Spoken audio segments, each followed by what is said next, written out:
will not believe me when I tell them that you sent me. They will say, the Lord did not appear to you. But the Lord said to Moses, what is this you have in your hand? Moses answered, it's my walking stick. Then God said, throw your walking stick on the ground. So Moses threw his walking stick on the ground, and it became a snake. Moses ran from it, but the Lord said to him, reach out and grab the snake by its tail. When Moses reached out and caught the snake's tail, the snake became a walking stick again. Then God said, use your stick this way, and the people will believe that you saw the Lord, the God of your ancestors, the God of Abraham, the God of Isaac, and the God of Jacob. Then the Lord said to Moses, I will give you another proof. Put your hand under your robe. So Moses opened his robe and put his hand inside. Then he brought his hand out of the robe, and it was changed.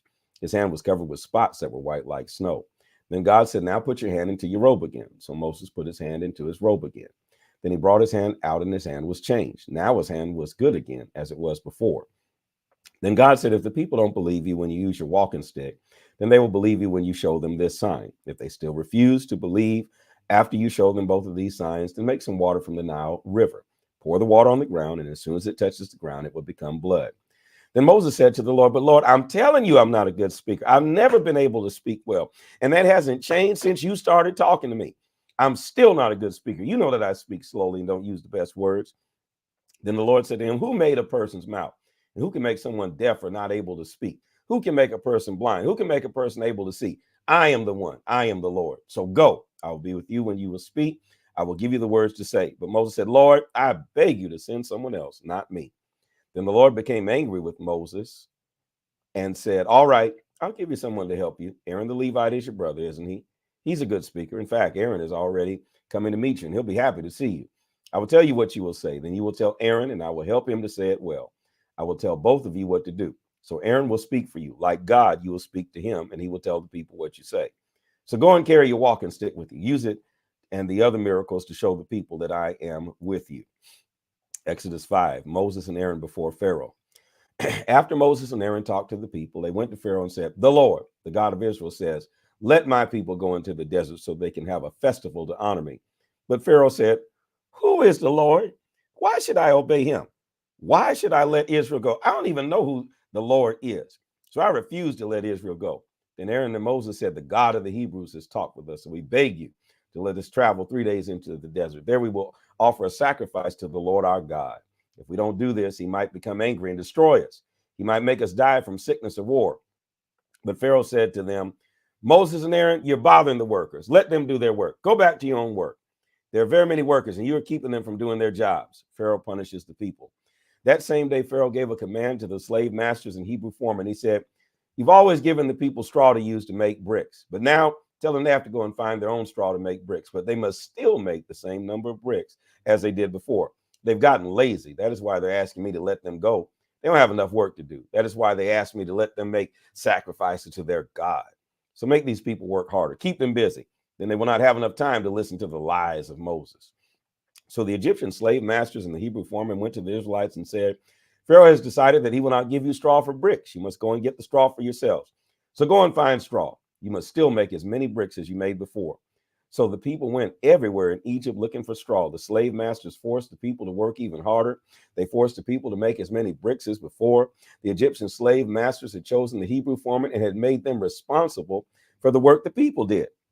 The Egyptian slave masters beat these foremen and said to them, why aren't you making as many bricks as you made in the past? If you could do it then, you can do it now.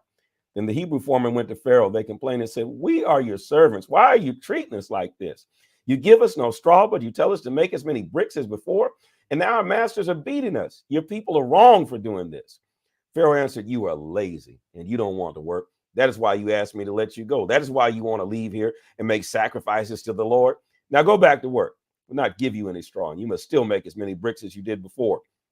The Hebrew foreman knew they were in trouble because the Pharaoh had told them, you must still make as many bricks as you made before. When they were leaving the meeting with Pharaoh, they passed Moses and Aaron. Moses and Aaron were waiting for them. So they said to Moses and Aaron, may the Lord judge and punish you for what you did. You made Pharaoh and his rulers hate us. You've given them an excuse to kill us.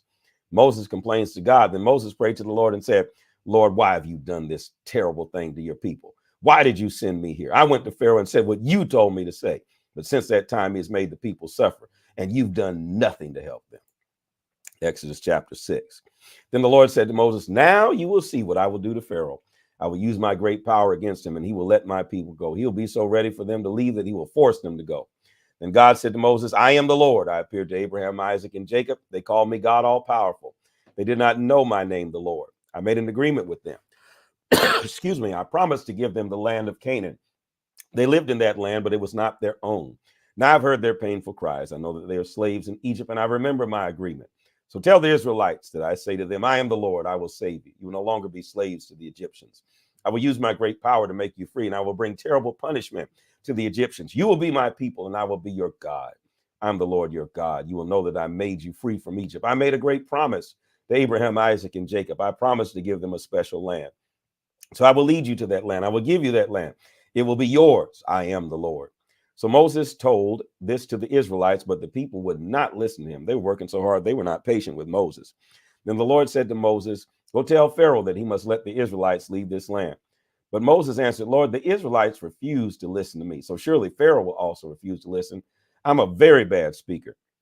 But the Lord talked with Moses and Aaron and commanded them to go talk to the Israelites and to Pharaoh, the king of Egypt. He commanded them to lead the Israelites out of the land of Egypt. Some of the families of Israel. These are the names of the leaders of the families of Israel. Israel's first son, Reuben, had 4 sons. They were Hanak, Palu, Hezron, and Carmi.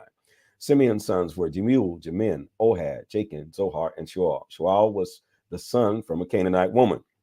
Levi lived 137 years. His sons were Gershon, Kohath, and Merari. Gershon had 2 sons, Libni and Shimei. Kohath lived 133 years. His sons were Amram, Izhar, Hebron, and Uziel. Merari's sons were Mali and Mushi. How come they didn't say how long Reuben lived? That's interesting. All these families were from Israel's son Levi. Amram lived 137 years. He married his father's sister. Amram lived 130. Amram lived 137 years. He married his father's sister, Jochebed. Amram and Jochebed gave birth to Moses and Aaron. Ain't that nothing? I see now. Izhar's sons were Korah, Nepheg, and Zikra. Uziel's sons were Mishael, Elzaphan, and Sithri. Aaron married Elisheba. Elisheba was the daughter of Aminadab and the sister of Nahshon. Aaron and Elisheba gave birth to Nadab, Abihu, Eleazar, and Ithmar. The sons of Korah, that is the ancestors of the Korahites, were Asir, Elkanah, and Abisath. Aaron's son Eleazar married a daughter of Petuel. She gave birth to Phinehas. All these people were from Israel's son Levi. Aaron and Moses were from this tribe. And they are the men the Lord spoke to and said, lead my people out of Israel in groups. Lead my people out of Israel in groups. Lead my people out of Israel in groups? That should say, lead my people out of Egypt in groups. Lord have mercy. You have a misspelling in the Bible. Lead my people out of Egypt in groups. That's what it should say. Aaron and Moses are the men who talked to Pharaoh, the king of Egypt, and told him to let the Israelites leave Egypt. See, God repeats his call to Moses. The Lord spoke to Moses again in the land of Egypt. He said, I am the Lord. Tell the king of Egypt everything I tell you. But Moses, standing there before the Lord, said, you know me. I'm a very bad speaker. How will I make the king listen to me? Well, that's a cliffhanger. This is the word of the Lord. Place that in the comments section. This is the word of the Lord, and be sure to